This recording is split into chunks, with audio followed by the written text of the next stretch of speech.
Então, gente, vou dar uma continuidade ao Complexo de Édipo aqui numa terceira etapa, porque na gravação das duas primeiras eu tive um probleminha lá que era para ficar um vídeo e acabou tendo que se tornar dois, porque a câmera parou aqui. Bem, enfim, são os problemas que ocorrem sem a gente esperar e a gente tem que aprender a lidar com isso, né? Faz parte. Então, nesse vídeo, eu resolvi fazer um terceiro, porque teve coisas lá que eu não consegui falar, não deu para falar, e eu vou subdividir para ficar até mais fácil e não ficar um vídeo longo demais, né? Também para falar tudo sobre a importância, né, que eu vejo como psicanalista, como mulher, como ser humano, na clínica, a importância que existe o complexo de Édipo na vida de todo ser humano.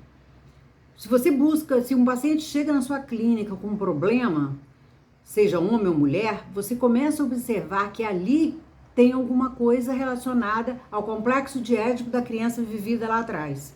E geralmente algo relacionado a pai e mãe. Então esse triângulo amoroso da infância, que está no imaginário infantil, mas que é vivido pela criança como realidade, ele se reflete depois na vida adulta, no encontro com o outro, a partir da adolescência, né? Como eu já falei no vídeo anterior, ele se reflete novamente, todas as vivências, tudo que foi vivido lá, vai ser refletido nesse encontro com o outro.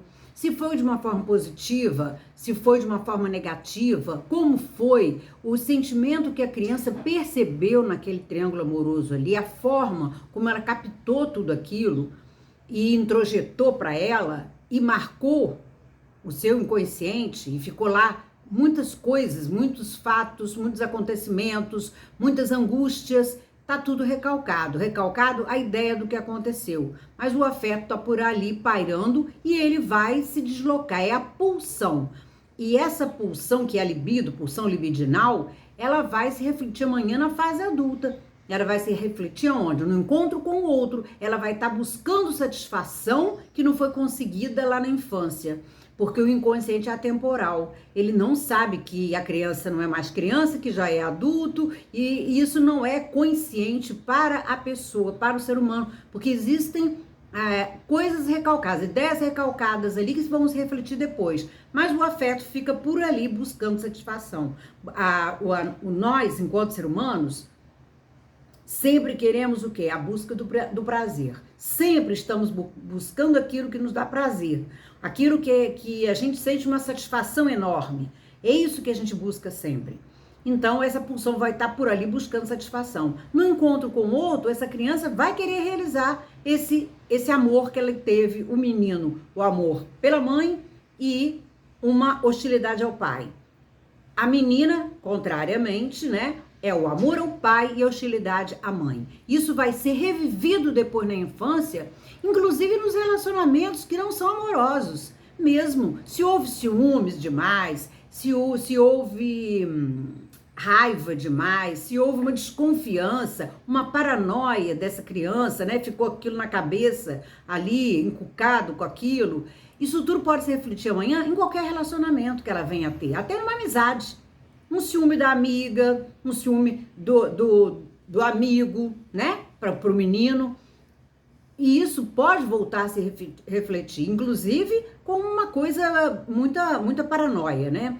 E quando a gente pega essa pessoa na clínica, nos atendimentos, a gente vai perceber isso tudo que aconteceu ou deixou de acontecer lá. E a gente vai pontuar e a pessoa vai começar a vir. Tudo vai começar a reviver, vai começar a reviver isso de forma consciente, junto com o analista na clínica. Então, esse amor que o filho tem pela mãe, né, tão importante para ele, que ele abandona depois pela vida dele, porque ele acaba abandonando esse amor que ele sabe que é proibido, essa ligação tão forte que ele tem com a mãe, e ele acaba se voltando pro pai, se identificando com o pai como homem, né? Com as características do pai amorosas, sociais, éticas, morais. Inclusive, uma coisa importantíssima no Édipo é isso. É a formação do superego, que a gente chama de psicanálise, responsável pelas questões morais, o certo, do errado, né? Do que se deve fazer, do que não se deve. E a vida em sociedade, né? A vida aqui em sociedade a gente aprende na relação da sociedade familiar. É ali que a gente aprende a viver em sociedade. É a primeira sociedade que o ser humano participa. Então, tudo isso é nessa identificação com o pai. E coisas da mãe também, né? Características que a mãe tenha de caráter. Ele vai também se identificar com um pouco da mãe, um pouco do pai, e ele abandona esse amor, recalca, na verdade, esse sentimento que ele tem pela mãe. E ele vai... esse superego também, que eu tô falando aí, que é a terceira instância que Freud falou, ele fala do eu, do ego, do consciente, ele fala do id, do inconsciente, e ele fala do superego. O superego é aquele responsável por essas características morais da pessoa, né, éticas, sociais, e também pelo sentimento de culpa. O sentimento de culpa tá ali, e muitas vezes a pessoa tem um sentimento de culpa tão rígido, ela tem um superego tão rígido, tão ameaçador, né, a ponto de quando ela tá fazendo alguma coisa na vida ali, vem aquele sentimento de culpa. Pô, será que eu tô errada? Será que eu fiz errado? Então, isso aí também é uma importância muito grande que tem essa fase e esse complexo de Édipo para a formação, né, do desenvolvimento psicossexual daquela pessoa ali. Uma outra coisa importante também, que eu falei no vídeo anterior, é a formação da sua identidade sexual. Ele vai se identificar com o pai ou se identificar com a mãe, né, sexualmente falando. A gente sabe que a sexualidade não é só aquilo que está na anatomia, é o que está no psíquico da pessoa, né? E aí existe a transexualidade, que a gente sabe que é uma pessoa que não satisfeita com o seu corpo. Psiquicamente ela é uma coisa, fisicamente ela é outra. Então a gente sabe que pode haver uma identificação dessa criança com o pai ou a mãe de uma forma diferenciada. O menino com a mãe e a menina com o pai. Então, essa formação da identidade sexual e também da orientação sexual. Para quem ela vai se voltar, para quem esse menino ou essa menina vai se voltar sexualmente em relação a ter uma relação amorosa para uma pessoa do mesmo sexo ou uma pessoa do sexo oposto. Isso também se forma aí. Olha quanta coisa importante, né, que existe, né, nessa fase, que é a fase fálica, onde acontece o complexo de Édipo. Como que é importante, né, para toda a formação psíquica do ser humano. É muito importante, porque tem a identidade sexual, a orientação sexual, tem a formação da personalidade da pessoa, né, enquanto ser humano, tem essa coisa do Édipo, que amanhã, mais tarde, vai se refletir. Tem também a questão da formação da estrutura psíquica. A pessoa forma, são 3 estruturas, segundo Freud. O neurótico, que somos a maioria, né? O psicótico, que é aquela pessoa que surta na vida, né? Que tem surtos como esquizofrênico, paranoico, etc. E tem a pessoa que é fóbico, a fobia, né? A pessoa fóbica, e eu tenho o perverso. Tem o perverso também. E o perverso é é o pedófilo, por exemplo, ele é um perverso. É a pessoa que nega a castração. Ela sabe que existe, mas ela nega que ela é castrada e continua vivendo a vida como um perverso. Então, são 3 estruturas psíquicas: neurótico, psicótico e perverso, tá? O fóbico é uma parte do neurótico. O neurótico pode ser fóbico, né? O neurótico, ele pode ser fóbico. Ou histérico, né? E também obsessivo. O neurótico, ele tem 3 classificações. Nós, né? Nós todos que somos neuróticos. Ele pode ser obsessivo, ele pode ser fóbico, ou ele pode ser histérico. Existem essas 3 classificações dentro da psicanálise, que a gente pode ver no outro vídeo, porque é longo e tem que se explicar cada estrutura dessas aí. Então, essa importância é muito grande. Quando o filho, vou falar hoje um pouquinho do filho e depois eu vou fazer um vídeo especial para falar das meninas do complexo de Édipo. Da menina, que é mais complicadinho, porque ela ocorre em 3 fases. Então, o menino, ao se sentir castrado, o que ele faz? Ao se sentir ameaçado por esse pai castrador, o que ele pode fazer? Que é o pai do imaginário dele, né? Entre aspas.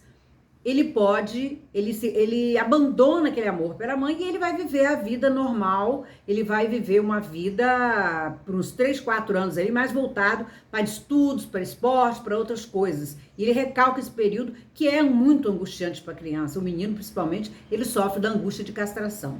Mas essa angústia de castração não vai deixar de existir, não. Todo homem tem isso depois na fase adulta, o medo de ser castrado, o medo que muitas vezes se reflete até nos seus sonhos, né? Pessoas que sonham com dentes caindo, isso tudo está relacionado com a castração. O medo de ser castrado em sua virilidade, o medo de perder a sua virilidade. O homem tem muito isso, né?